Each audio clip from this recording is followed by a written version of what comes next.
te dégg naa Jomaay de li mu wax nee na Jomaay moom ñun la doon waxal loolu moom Jomaay ñoo ko moom wax dëgg yàlla am ak yow na boo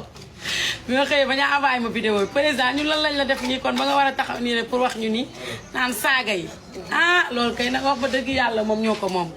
jël nañ ko dégg nañ li nga wax bu baax a baax na t'inquiète surtout pas moom kay moom dootuma la ñaan njéggal ay Jomaay baalal ma ñoom Zal Mbaye nañ tëdd pen bi rek te bàyyi ñu bàyyi leen rek ci jàmm ak salaam comme saaga nga ne moom dootoo ko nangu ci réew mi dinañu mel ni ay muuma waaye mbaa duñ toog ba ci yàgg nga changé danse ne bu kenn feccati fecc moom mënoo ko tere ci réew mi fecc ah démb yaa ngi indi ay séeréer ñu naan xaw ma lan di fecc ana séeréer xaw ma lan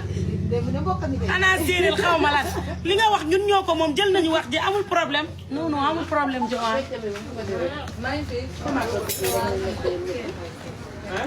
Jomaay génn na ba communiqué ci saaga bi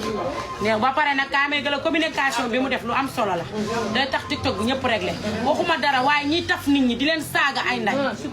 surtout loolu man mi de nday Jomaay téema pelante ñi ma saaga bari na de waaye man moom ñi ma saaga ñëpp bis bu ma pelantee Sénégal dootul dese nit ñi ma sosal ak ñi ma saaga ñëpp bu ma leen pelantee Sénégal dootul dese kenn ay jooy rekk lay doon ay jooy rekk lay doon man dañ maa saaga ba doon sabata man damay saaga mais saaga ambiance laay saaga waaye nag kaay ma yëgal la saaga nday yi mu wax c'est normal de ay sëñ Bada buñ ko indiwaatee kocc sëñ Bada dañ ko tëj